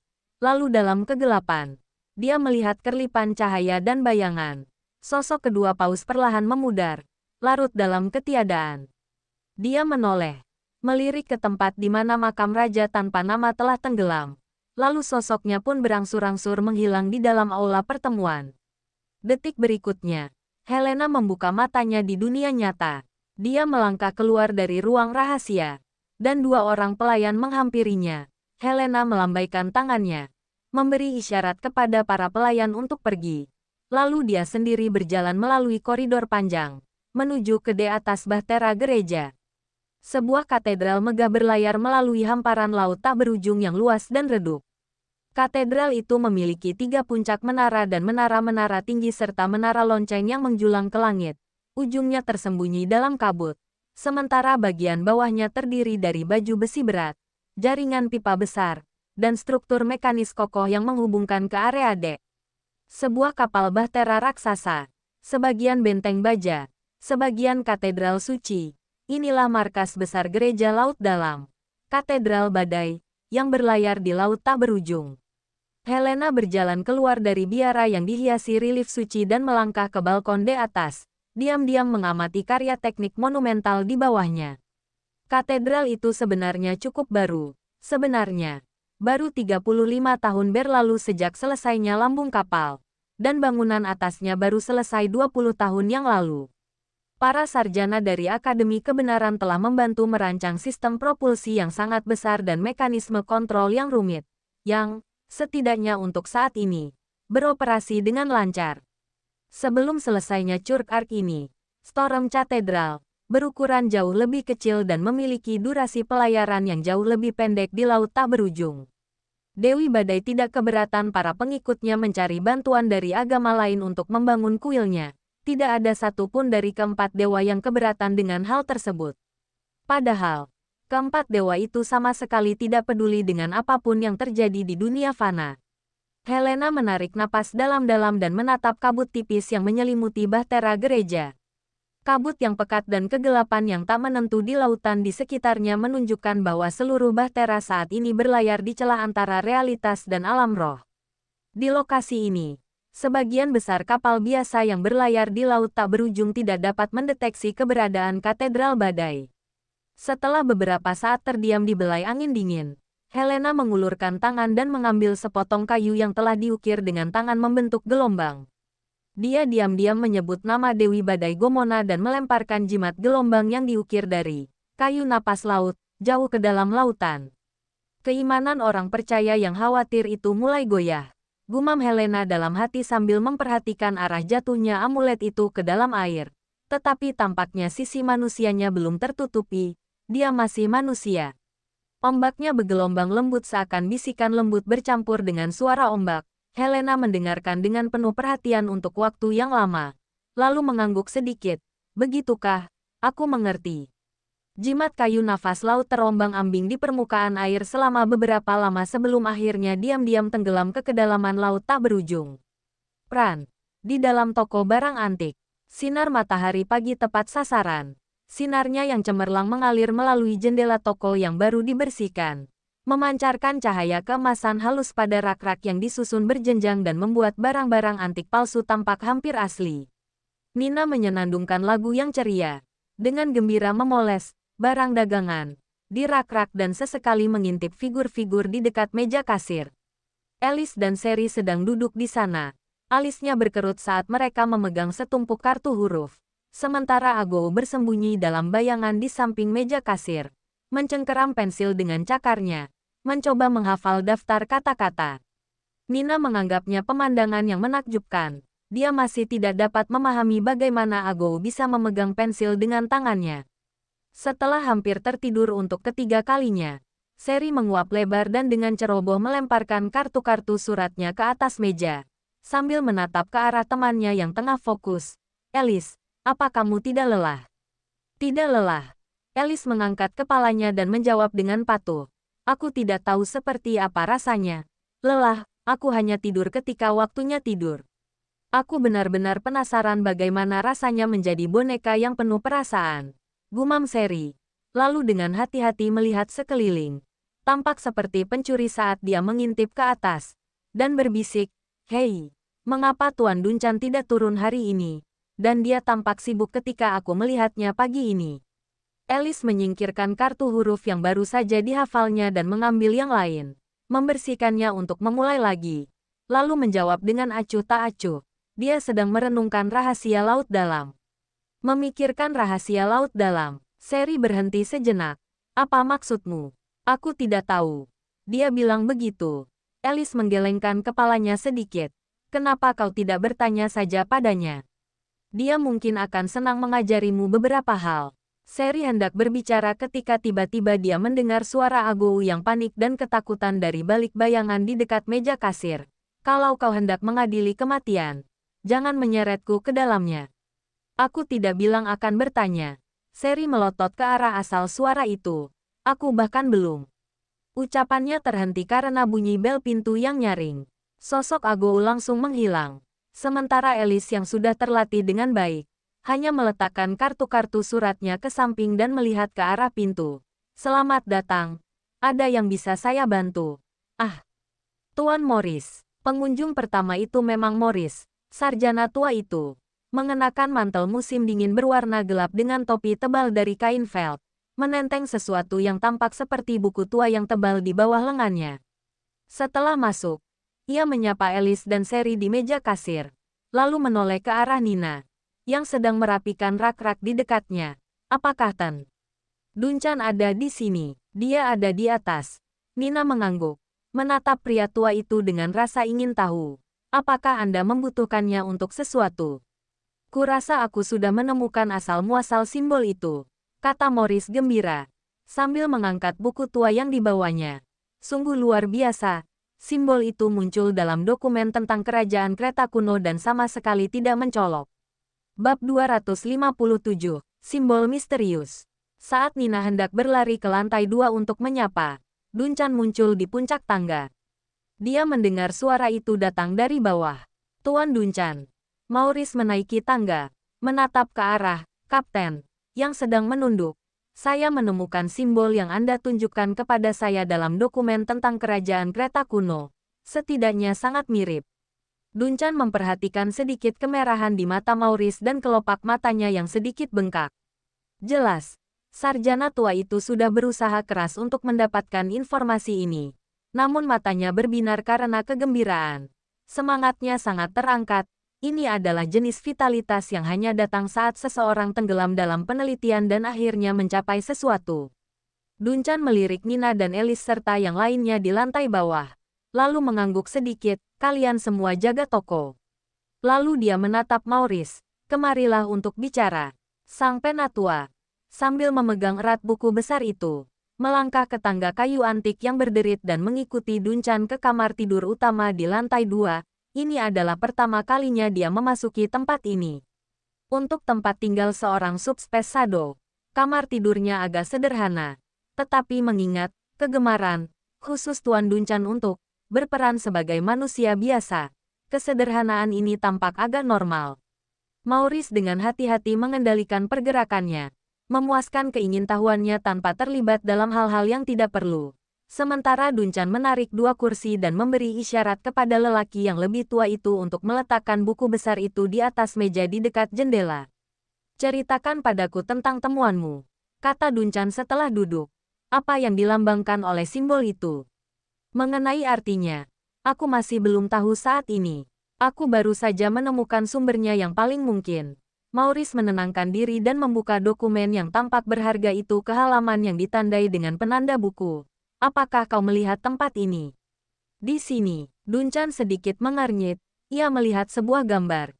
Ilustrasi gambar tangan yang sangat indah. yang tampak seperti bagian dari suatu bangunan besar, yang tampak seperti pintu masuk utama sebuah istana. Sementara simbol itu, dengan bingkai heksagonal dan struktur salib yang hancur, muncul pada relief di atas pintu masuk utama, yang terletak di tengah-tengah seluruh pemandangan. Adapun isi reliefnya, sepertinya hanya berupa pola-pola yang tidak bermakna. Seperti yang baru saja disebutkan Maurice di bawah. Simbol ini berada di tempat yang tidak mencolok. Simbol ini hanya merupakan bagian dekoratif kecil dari sebuah ilustrasi, yang luasnya kurang dari 1/10 dari keseluruhan gambar dan tidak diberi tanda khusus.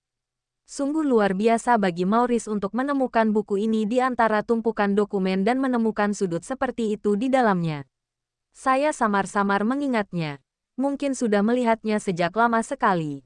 Berkat-berkat dewa kebijaksanaan, kesan ini masih berfungsi hingga kini. Memungkinkan saya menemukan mainan kecil ini. Maurice menjelaskan. Ilustrasi itu adalah salinan. Aslinya muncul dalam sebuah dokumen mengenai penelitian reruntuhan kerajaan Kreta kuno. Dokumen itu saat ini tidak ada di Preland. Tetapi saya yakin beberapa teman akademis saya mungkin dapat membantu. Tentu saja, bahkan tanpa aslinya, isi yang tercatat dalam buku ini juga sangat berharga. Disebutkan bahwa ilustrasi yang digambar dengan tangan menggambarkan reruntuhan yang hilang yang dulunya terletak di laut perbatasan, di sebuah pulau tak dikenal yang secara misterius menghilang dalam kabut tebal sekitar tahun 223 era negara Kota Baru. Sebelum benar-benar menghilang, sejumlah ekspedisi berhasil mendarat di pulau itu, memverifikasi bentuk dan usia reruntuhan, mengonfirmasi bahwa itu seharusnya berasal dari zaman kerajaan Kreta kuno. Dilihat dari dekorasi permukaan dan relief bangunan, seluruh fasilitas itu seharusnya merupakan semacam bangunan besar dengan signifikansi akademis dan religius. Maurice berbicara sambil menunjuk teks di samping ilustrasi pada halaman yang agak menguning, dan orang bisa melihat anotasi yang ditulis oleh sarjana itu di masa mudanya. Jenis relief dengan garis-garis yang kuat dan dalam serta elemen belah ketupat yang melimpah dalam polanya merupakan ciri khas arsitektur kerajaan Kreta kuno. Mereka menganut gaya arsitektur yang memiliki garis-garis tebal dan memancarkan kesan kuat. Bagian utama istana dan bangunan mereka sebagian besar berbentuk persegi panjang atau piramida, dan struktur ini sangat sesuai dengan ciri-ciri tersebut. Sambil mendengarkan interpretasi Maurice, pandangan Duncan perlahan menyapu gambar dan teks. Perhatiannya kembali ke pola heksagonal di tengah relief di atas pintu masuk pada gambar. Alisnya sedikit berkerut. Tentang simbol ini, tidak ada interpretasi yang ditargetkan. Sayangnya, dokumen ini hanya pengantar umum dan tidak membahas interpretasi terperinci dari berbagai detail reruntuhan. Maurice menggelengkan kepalanya. Tetapi ini adalah situasi yang tak terelakkan. Kerajaan Kreta kuno sudah ada sejak 10.000 tahun lalu, dan beberapa peninggalan yang ditinggalkannya sebagian besar rusak parah. Selain itu, dengan hilangnya atau kontaminasi, berbagai catatan, pengetahuan yang tersedia untuk analisis selanjutnya sudah terfragmentasi, dan akan sulit untuk menemukan artikel yang secara khusus mempelajari pola tertentu pada pintu kerajaan lama. Fasilitas akademis atau keagamaan, lambang di pintu masuk. Duncan merenung sambil mengelus dagunya. Mengapa sekelompok pertapa 10.000 tahun kemudian membawa jimat dari zaman kerajaan Kreta kuno? Dia menoleh dan menatap Maurice. Menurutmu, apakah mungkin ada keturunan Kreta yang mewarisi garis keturunannya selama 10.000 tahun? Ada yang mengatakan bahwa seorang ilmuwan yang teliti tidak boleh begitu saja menyangkal kemungkinan apapun, betapapun kecilnya kemungkinan itu. Tetapi secara pribadi, saya merasa itu sangat tidak mungkin, kata Maurice hati-hati sambil merenung. Sekelompok orang yang menyerupai para pertapa, mungkin jumlahnya sangat sedikit, sangat tertutup dalam aktivitas mereka, telah bertahan dari kekacauan besar setelah runtuhnya kerajaan kuno, era pertikaian, dan perang kota negara, selama 10.000 tahun tanpa ada yang terputus dalam garis keturunan mereka atau ketahuan. Jika kemungkinan ini masuk akal, saya lebih percaya bahwa mereka adalah perkumpulan rahasia yang didirikan pada masa yang lebih baru, yang, secara kebetulan, menemukan beberapa manuskrip kuno atau relik serupa dan mengadopsi simbol dari periode Kreta sebagai milik mereka sendiri. kemungkinan yang bahkan lebih mungkin. Dunchan mendengarkan pikiran lelaki tua itu dan bersenandung tanpa komitmen. Tatapannya menyapu dokumen-dokumen itu lagi. Pada dokumen tersebut, beberapa bagian dengan jelas mengutip catatan dari naskah asli, yang menggambarkan fragmen yang ditinggalkan oleh penjelajah lebih dari 1000 tahun yang lalu. Bangunan utama dan pelengkap di sekitarnya berdiri di tengah pulau, hampir memenuhi seluruh pulau. Seolah-olah pulau itu sendiri ada hanya untuk bangunan ini. Bahan utama bangunan itu tampaknya adalah batu, tetapi lebih kuat dari batu, dengan warna pucat. Para prajurit mencoba menghancurkan sepotong batu bata dinding dengan kapak es dan hanya berhasil dengan susah payah. Percikan api keluar secara berlebihan ketika kapak es menghantam batu bata dinding, dan area yang hancur memiliki tekstur abu-abu keperakan. Pulau-pulau di dekatnya cukup terpencil, dengan vegetasi yang jarang dan hampir tidak ada serangga yang terlihat. Tidak ada bangunan yang tersisa. Mungkin dulu ada, tetapi skalanya terlalu kecil. Sekarang dimakan waktu. Pada malam hari ketiga, ketika sebuah perahu kecil mengitari pulau untuk melakukan inspeksi, ia mendapati bahwa area yang runtuh yang tadinya berada di atas air kini tenggelam tanpa ada tanda-tanda air pasang. Kabut mulai berkumpul di sekitar area laut. Pendeta merasakan firasat buruk. Setelah berdoa kepada Dewa Kematian Bartok untuk meminta wahyu, ia menyarankan agar kita segera menjauh dari pulau ini.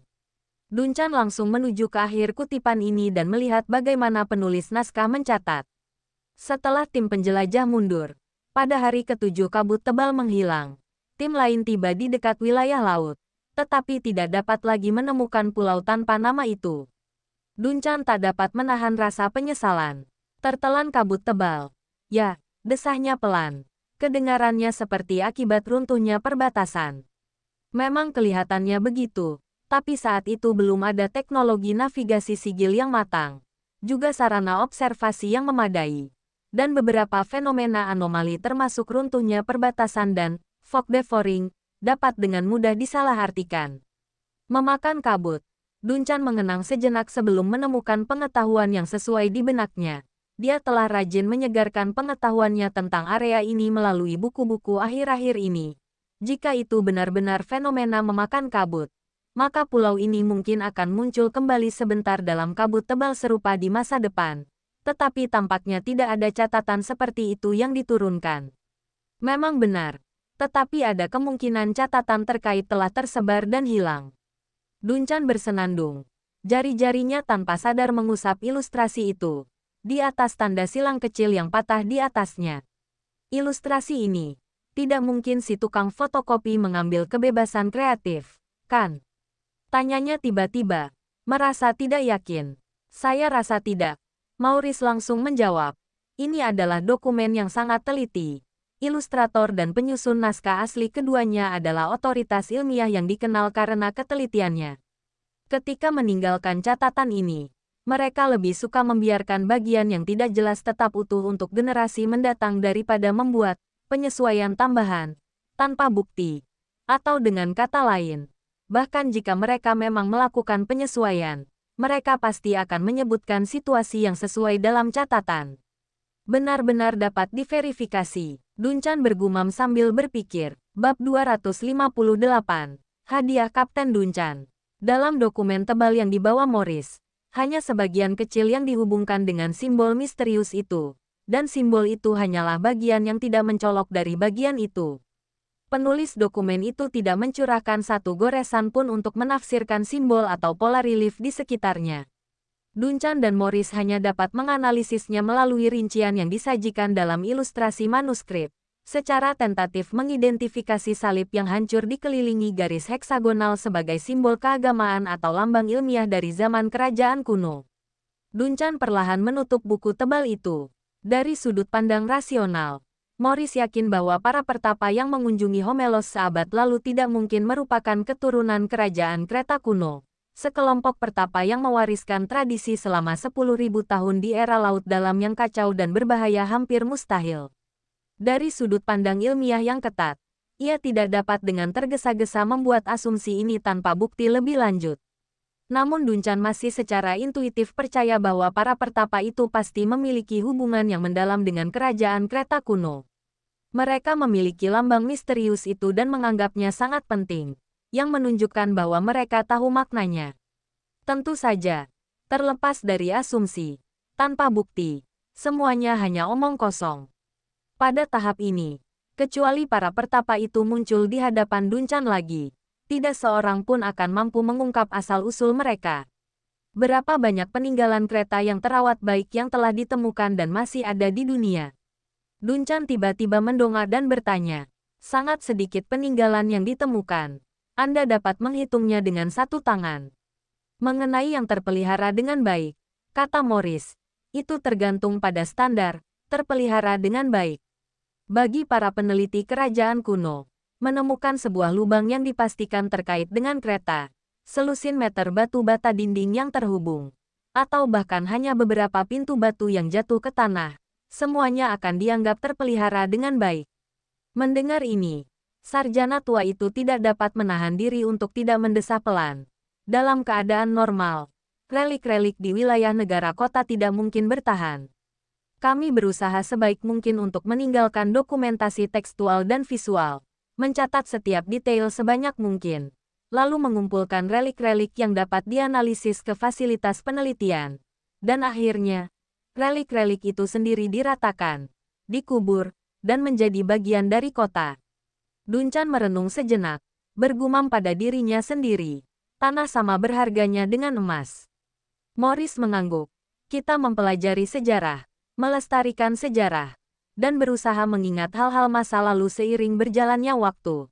Tetapi kita tidak boleh membiarkan masa lalu menghimpit ruang hidup kita. Kota negara baru itu telah ada selama hampir 2000 tahun. Dan selama era ketika penjelajah paling aktif, pulau-pulau baru sering ditemukan. Alam liar yang tidak dikenal, dan reruntuhan kuno memasuki pandangan kita. Tetapi dalam 1 atau 2 abad terakhir, penemuan seperti itu hampir berhenti. Pulau-pulau baru di masa lalu secara bertahap telah menjadi satu negara kota demi satu. Hanya ada sedikit daratan di laut tak berujung tempat kita dapat berdiri. Beberapa peninggalan yang tersisa, entah terletak di pulau terpencil yang tidak dapat dihuni, diselimuti kekuatan transenden, atau berada di pinggiran anomali berbahaya, sehingga bahkan doktrin keempat dewa hanya dapat mengintai mereka dan kemudian menyegel keberadaan mereka di peta laut. Duncan terdiam cukup lama. Namun fokusnya kembali pada simbol dan dokumen asli di baliknya. Anda baru saja menyebutkan, teman-teman Anda di komunitas akademis dapat menemukan informasi lebih lanjut terkait simbol ini. Saya punya teman di Rensa yang ahli dalam sejarah kerajaan kuno. Dia teman sekelas saya di Akademi Kebenaran. Morris mengangguk, menunjuk ke buku besar di atas meja. Buku ini adalah hadiah darinya beberapa tahun yang lalu. Saya ingat dia menyebutkan sesuatu tentang dokumen terkait. Saya sudah menulis surat, tetapi saya tidak tahu kapan saya akan mendapat tanggapan. Duncan mendesah, sabarlah, biarkan takdir yang menentukannya. Kemudian, ia membahas banyak hal tentang kerajaan kereta kuno dengan Morris, tentang penemuan-penemuan yang tersebar, legenda-legenda yang sukar dipahami dan aneh, serta dokumen-dokumen dan gulungan-gulungan itu, yang merupakan campuran antara kebenaran dan fiksi, sampai-sampai sulit untuk membedakan apakah itu kenyataan atau mitos. Setelah percakapan yang sangat menyenangkan, tibalah waktunya bagi Morris untuk pergi. Saat hendak berangkat, saya sudah berjanji kepada istri saya untuk pulang ke rumah untuk makan siang, kata cendekiawan tua itu sambil tersenyum. Saya takut dimarahi oleh istri dan anak perempuan saya kalau saya pulang terlalu malam. Duncan tak dapat menahan tawanya. Sepertinya kau benar-benar menikmatinya. Morris terkekeh dan mengangguk, mengancingkan topinya, lalu menyelipkan buku besar di bawah lengannya dan menuruni tangga bersama Duncan. Nina berada di belakang meja kasir, menghitung beberapa lembar uang kertas, sementara Alice memperhatikan dengan rasa ingin tahu. Seri telah menghilang di suatu waktu, mungkin karena berlari untuk bermain.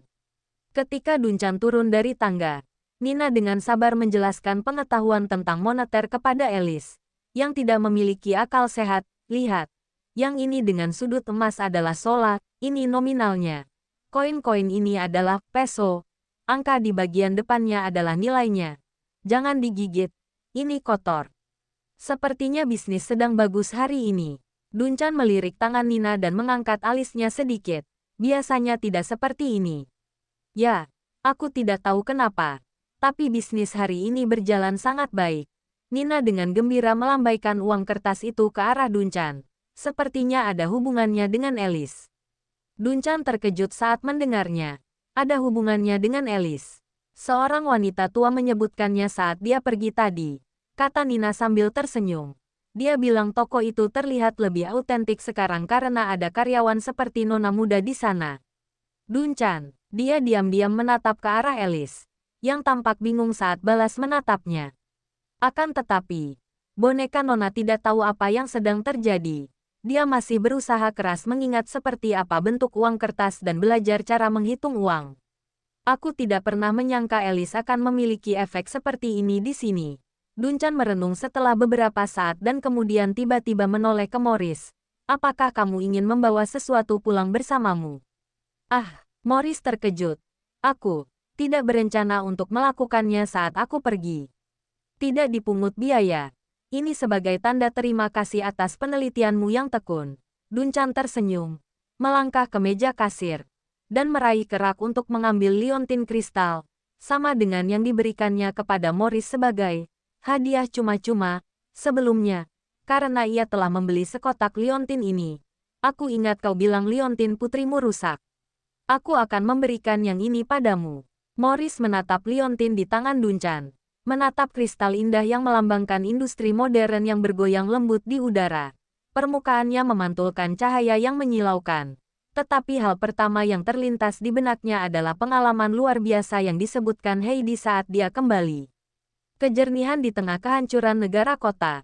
Menyaksikan terpecahnya dua sejarah dan terhapusnya salah satunya. Bersama dengan perlindungan dari amulet. Baru pada saat itulah dia terlambat menyadari bahwa Kapten Dunchan telah mengulurkan kebaikannya sejak awal. Belati yang bernilai 3.400 solar itu hanyalah hadiah yang tidak berarti. Harta yang sesungguhnya hampir hilang menjadi debu di depan matanya. Saya harap amulet ini akan terus membawa keberuntungan bagi Nona Heidi, kata Dunchan sambil tersenyum. Ambillah, kamu pantas mendapatkannya. Morris dengan sungguh-sungguh mengambil liontin kristal itu dan mengungkapkan rasa terima kasihnya.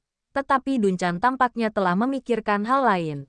Bergumam dengan serius, jika kamu mengambil kembali liontin ini, kamu pasti akan mendapat omelan dari putrimu. Dan kali ini kamu harus menyertakan istrimu. Tunggu di sini. Aku akan mencarikanmu sesuatu yang asli untuk berdamai dengan istri dan anakmu. Mendengar hal itu, Morris langsung melambaikan tangannya sebagai tanda protes. Tidak perlu. Tidak perlu. Kamu tidak perlu melakukan hal-hal sejauh itu untukku. Namun, Dunchan sudah berbalik dan mulai mengobrak-abrik tumpukan barang-barang lain di dekat meja kasir. Bergumam pada dirinya sendiri tanpa melihat ke atas. Tidak perlu bicara lagi. Aku mengerti. Ah, aku mengerti. Sambil berkata demikian, dia kembali ke konter dengan barang asli yang telah ditemukannya dan dengan suara bang menaruhnya di permukaan. Suara yang tiba-tiba itu bahkan mengejutkan Alice, yang segera mengulurkan tangan untuk menyeimbangkan kepalanya. Morris ternganga melihat barang yang dibawa Dunchan ke meja. Apa ini? Lelaki tua itu agak bingung. Barang antik. Dunchan menatap serius ke arah pria di hadapannya. Tidak banyak barang asli di toko saya, tapi yang ini jelas asli. Kelihatannya seperti bola meriam. Ya, dari Homelos. Dalam kondisi sangat baik. Kau bahkan bisa menembakkannya jika kau menemukan meriam laras halus dengan kaliber yang tepat, kata Dunchan riang, sambil menepuk bola besi besar di meja. Yang lebih penting, bola itu masih memiliki cap baja lengkap dari pabrik pembuatan bola meriam dan tanda pribadi pendirinya. Jujur saja, itu bahkan lebih langka daripada belati terakhir. Aku memberikannya padamu. Morris menatap bola meriam itu, lalu ke Dunchan. Ekspresinya semakin bingung. Dia tidak dapat memutuskan mana yang lebih mungkin meningkatkan tekanan darah istri dan putrinya, membawa pulang bola meriam atau membawa liontin kaca. Namun, dihadapkan dengan senyum hangat dan antusias Tuan Dunchan, dia akhirnya menelan semua yang ingin dia katakan dan dengan pasrah menerima hadiah itu. Sangat berterima kasih atas kebaikanmu. Cerita selesai. Jangan lupa dukung dengan tekan jempolnya bosku. Terima kasih. Sampai jumpa di lain judul.